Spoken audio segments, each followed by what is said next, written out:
एक तो जिम्मेदारी लेनी चाहिए सरकार को, सस्पेंड करनी चाहिए, इंक्वायरी हाई कोर्ट के जज के बेंच से करनी चाहिए।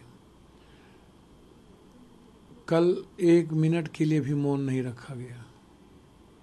ये संवेदनहीनता की नेताओं की प्रकाष्ठा है कि नहीं? एक सांसद मरते हैं तो आप मौन रखते हैं। लगभग 150 से ऊपर लोग मर चुके हैं। क्या वो इंसान नहीं थे? यदि कोई पैसा वाला और बड़ा उद्योगपति 2 मर जाए तो आप 2 मिनट में मौन रख देंगे। कोई लॉयर मरते हैं तो कोर्ट बंद हो जाता है, लेकिन 150 आदमी, वो भी एक नकली बाबा के चलते, गाड़ी के टायर का धूल छूने के कारण, और वो बाबा जिस पर बलात्कार के केस हों, नौकरी छोड़ कर के लोगों को अंधविश्वास के रास्ते ले गए हों। ये तो नेता लोग ही गणेश परिक्रमा बाबा लोगों का करते हैं। राम रहीम को निकाल करके वोट लीजिएगा, उसकी गणेश परिक्रमा करिएगा, तो आम लोगों को लगता है कि जीवन यही है। तो जब तक इन अंधविश्वास, आडंबर, कर्म कांड को नहीं रोका जाएगा ना, तो गरीबों के भीतर चमत्कार को भगवान के रूप में मानते रहेंगे। तो ऐसे चीज़ों पर भी ध्यान देने की ज़रूरत है, और ऐसे बाबाओं को कोई भी तवज्जो नहीं मिलना चाहिए और उसको जेल में बंद रहनी चाहिए। तो सबसे पहले तो उन बाबाओं को जेल में बंद करें। वो कहाँ से ये बाबा हैं, कौन, कहाँ से आए?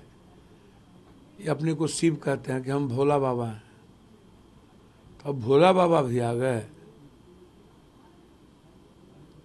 तो मेरा तो साफ है, इंक्वायरी अविलंब सस्पेंड हो। जो भी एसडीओ एसडीएम वहाँ के हों, कम से कम 5-5 लाख 10-10 लाख की मुआवजा, औपचारिक मुआवजा नहीं। क्या घोषणा किए हैं मुझे नहीं पता। औपचारिक घोषणा नहीं, राजनीतिक घोषणा नहीं, और सच सामने आना चाहिए, और यूपी गवर्नमेंट को माफ़ी मांगनी चाहिए। सरकार चल रही है और सीएम का ये कहना है कि देख रहे हैं कि घटना है कि साजिश करी गई है। देखिए, एक बात समझिए ना, वो तो दिख रहा है अंधविश्वास, आडंबर। गाड़ी जाने के बाद उनके धूल के लिए जिस तरीके से एक दूसरे पर लोग गिरते गए, और भीड़ के लिए वहाँ कोई व्यवस्था नहीं थी, कोई पुलिस व्यवस्था नहीं थी, और ना ही कोई सिस्टम था। तो इसमें साजिश तो हो ही नहीं सकती। कंप्लीट रूप से सिस्टम का फेल्योर है, गवर्नमेंट का फेल्योर है। और गवर्नमेंट अपने गलती को छुपाने के लिए यदि इंक्वायरी के साथ दूसरों के माथे किसी चीज़ को चिपका दे तो वो गलत बात है। एक गवर्नमेंट कंप्लीट रूप से इस पे फेल्योर है, और गवर्नमेंट को इसका की जिम्मेदारी लेनी चाहिए, और इंक्वायरी हाई कोर्ट के बेंच के द्वारा करनी चाहिए। अगर पीएम की स्पीच की बात करें जो सदन में, तो उस पे जो उनका कहना था कि बालक बुद्धि है, तो उस पे देखिए, एक बात समझिए, पीएम कल फ्रस्ट्रेशन में थे, और फ्रस्ट्रेशन का बयान सही नहीं है। डरे हुए लग रहे थे। जैसे राजपाल यादव का पिक्चर देखे हो, कौन पिक्चर का नाम हम भूल रहे हैं, कि 1000 बार कांग्रेस और 400 बार राहुल गांधी। यह क्या था? अपनी बात करते ना पीएम। परजीवी तो आप नीतीश जी को गाली देके लाए, मांझी को लाए, कुशवाहा को लाए, चिराग जी का घर तोड़े, दल तोड़े, मंत्रिमंडल से हटाए, फिर उसको लाए, उनके भाई को निकाले। राजभर जो आपको सबसे ज़्यादा गाली दिया उसको लाए, पटेल को लाए, निषाद को लाए, परजीवी तो आप बहुत बड़े परजीवी हो गए। आपका गठबंधन नहीं होता तो आप सोचिए कि क्या था। और दूसरी बात आप कह रहे हैं कि भगवान का नुमाइश, तो भगवान का नुमाइश तो शंकराचार्य ने आपको कह दिया है कि नुमाइश आपने की अयोध्या मंदिर को भी इस करने में, और एक बार भी अयोध्या का जिक्र नहीं किया, क्योंकि सब जगह से आप हारे। भगवान कहाँ माफ किया आपको? और कांग्रेस को कह रहे हैं इतनी सीट आई, कांग्रेस लड़ा कितना और आप कितना लड़े? और आप सत्ता में हैं, आप 500, 400, 450 की बात करते थे।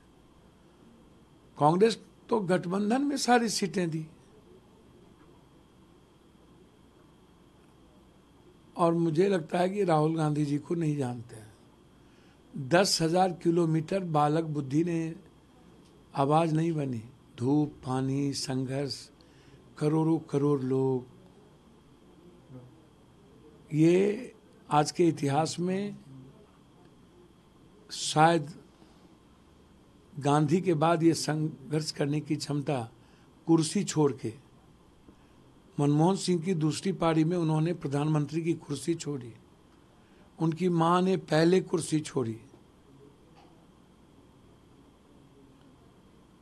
3 बार नहीं हारे। उनके नेतृत्व में पहले भी बहुत कुछ हुआ है। इसीलिए राहुल गांधी जी से इतना डर क्यों और इतना फ्रस्ट्रेशन क्यों?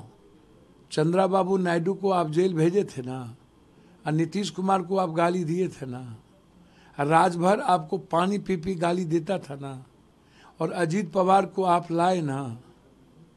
बारे वाह, सब काम आप ही किए। झूठ नोटबंदी, जीएसटी से लेकर, काला धन से लेकर, आप 15 लाख रुपया से लेकर, जुमला तो आप ही बोलते हैं कि ये जुमला था, तो आप अंदाजा कीजिए क्या था। मैं सीधा जानता हूं, हर बात में तो आप ही कह रहे हैं, आयुष्मान में, जनधन योजना में, एमएसपी में, अग्निवीर में, महंगाई में, 160 रुपया दाल थाली में कहीं नहीं, दलित गरीबों के पास कोई विकास योजना नहीं, मनरेगा को आप गाली देते थे, आप तटस्थ रखे, ओडीएफ नहीं, तो सारी बात आप ही बोलते हैं। और पानी पी पी करके 2.5 घंटा में आपने देश को क्या दिया, क्या बोला? और हिंदू सनातन हिंदू को इस देश समझती है क्या? देश समझती तो ये दूसरे के विचारों को, विवेकानंद ने दूसरों के सम्मान की बात की कि हिंदू का मतलब, सनातन हिंदू का मतलब है दूसरे धर्म, दूसरों के विचार की इज्जत करना। हिंदू सहिष्णुता का मतलब है, प्रेम का मतलब है। हिंदू नफरत का मतलब नहीं है, दूसरे जाति धर्म को गाली देना नहीं है, दूसरे के अधिकार को खुद के अधिकार से ज्यादा सम्मान देना, और दूसरों के आंतरिक खुशियों को ढूंढना, वो है सनातनी हिंदू। हिंदू का मतलब 24 घंटा नफरत नहीं है। तो इसीलिए राहुल गांधी जी ने परसों इनको 2 बार खड़ा कर दिया, और पूरे मंत्रिमंडल को पहली बार आदरणीय प्रधानमंत्री नरेंद्र मोदी जी के संरक्षण में खड़ा होना पड़ गया। तो राहुल गांधी जी ने मजबूर कर दिया ना राहुल करने पे, तो वो तो उसकी सक्सेस है, और आज वो चर्चा का विषय है। देश इस पर चर्चा कर रहा है, युवा चर्चा कर रहे हैं, आने वाली पीढ़ी चर्चा कर रहा है। हर लोग कह रहे हैं कि मुद्दों की बात, मेरी बात क्यों नहीं होती है? हम हैशटैग नीट की बात किए तो ज्ञान देने लगे, हम विशेष राज की बात किए तो ज्ञान देने लगे, हम विशेष पैकेज और विशेष राज, अग्निवीर, सहारा इंडिया का जो पैसा बका है इसकी बात की तो मैक बंद कर दिया गया। तो सहमति और सहमति रहेगा। सगे भाई बहन, बाप बेटे के बीच भी विचारों की सम रहती है। इसका मतलब क्या, रिश्ता खत्म हो जाता है? मतभेद तो रहेगा, मनभेद नहीं होना चाहिए। तो ये तानाशाही से अब नहीं चलेगा। आप जितना कह लीजिए कि संविधान की रक्षा के लिए करिए ना कार्रवाई, कौन डरने यहाँ बैठा हुआ है? कोई डर नहीं, आपसे नहीं डरेगा। इसलिए कल का जो बयान था वो फ्रस्ट्रेशन का था, कॉन्फिडेंट नहीं थे, गुस्सा था, अहंकार था, ईर्ष्या थी और खुद पर उनको तरस आ रहा था। दया के पात्र कल वो बन रहे थे। मैं इतना ही जानता हूं, कल का स्पीच नेशन के लिए नहीं था, आने वाले पीढ़ी के लिए नहीं था। कल का स्पीच एक अपराजित व्यक्ति का था जो फ्रस्ट्रेशन दिखा।